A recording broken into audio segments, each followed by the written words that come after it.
create a better country. I do have some advice for the President of Nigeria. I do have some advice for the members of the National Assembly.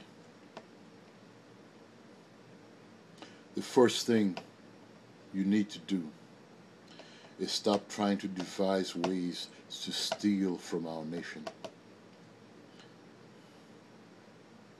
The second thing you need to do is to think about those that you have sworn to govern and govern properly. The third thing you need to think about our nation is law and order. You cannot create a good country, you cannot create a good nation without laws, without order, and without the arms of government to ensure that these laws are followed. Nigeria's police force is the worst you could ever find anywhere. It is still a backward, third world entity. First, the federal government has refused to allow the states to create state forces, which would be better equipped to deal with the problems within their state. Instead, they send people who have no knowledge of these states, of these cities, to walk around these cities, to police them. All these people want to do is get back to their families, back wherever it is they came from. In other words, why would you need a northern police officer who speaks Hausa to police people in the east who speak Igbo? Although English is our lingua franca, it still does not serve well for communication as far as policing a city or state is concerned. Our country has made very bad decisions, and we choose not to listen to anyone or anybody. Those who come from overseas, who have seen how law and order works, who try to bring you input, you shun. Even those of you political leaders who have come overseas, who have lived overseas, who have seen how law and order works, refuse to put the effort into creating such police organizations.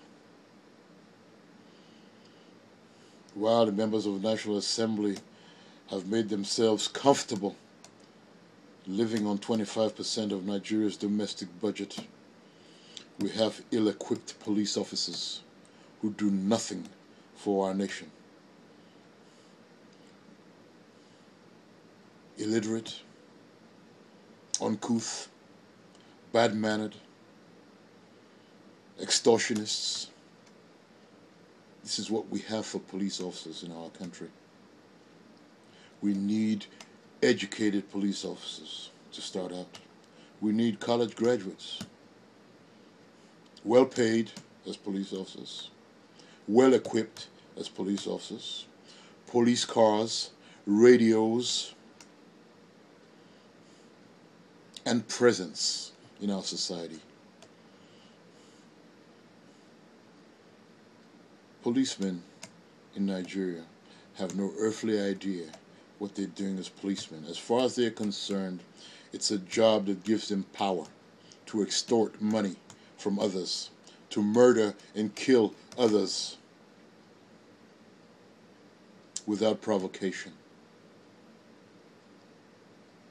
We can't tell the police officers from the armed robbers who man roadblocks along our roads. What does it take, political leaders, for you to understand that your focus must first be on law and order? And that means you should discipline yourselves too. As thieves, we can't expect thieves to rule and do the right thing. And yes, you are thieves. From the president all the way down to the local government chairman, you are all thieves. You should have some pride as men. You should have some pride as leaders. You should have some pride as people who have been given a responsibility to do what is right for your country.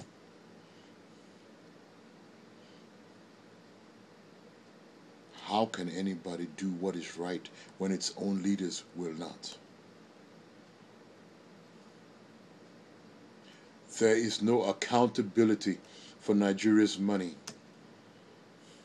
Our leaders run into the central bank and steal as much as they want, and nobody's saying anything because they are all in cahoots, from the president to the chairman of the local council. There is no pride in Nigerian leadership. It is a money-making scheme. They are not prosecuted, and even those who are prosecuted can buy our judges. Our judges themselves are so corrupt, it is so pitiful. We have a tired, sorry nation full of thieves. Corruption 90%.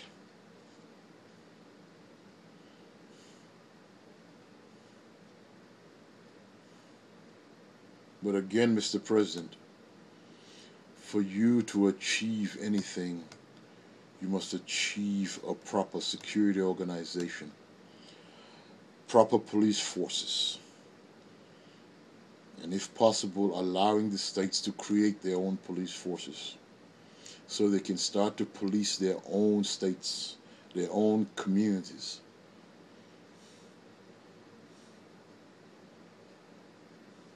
You cannot allow Nigeria to continue on this trend. When you are flying abroad, when the politicians are flying abroad for medical treatment, it simply tells us that, well, nobody can get anything. Nobody can get treatment in Nigeria unless they can afford it. And even those that can afford it can't even get the best treatment. They can't even get proper treatment. This continuous failure on the part of government to create a country which it can clearly afford, with medical services that can serve the people and serve the people well, is quite shameful. It is shameful that when we see our leaders fly in their jet planes, private jet planes that is, that they shouldn't be able to afford,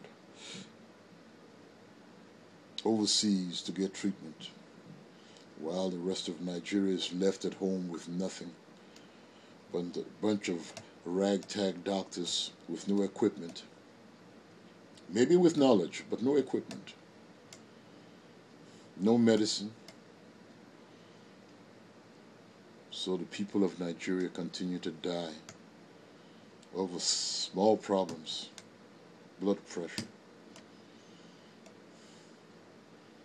headaches. Why?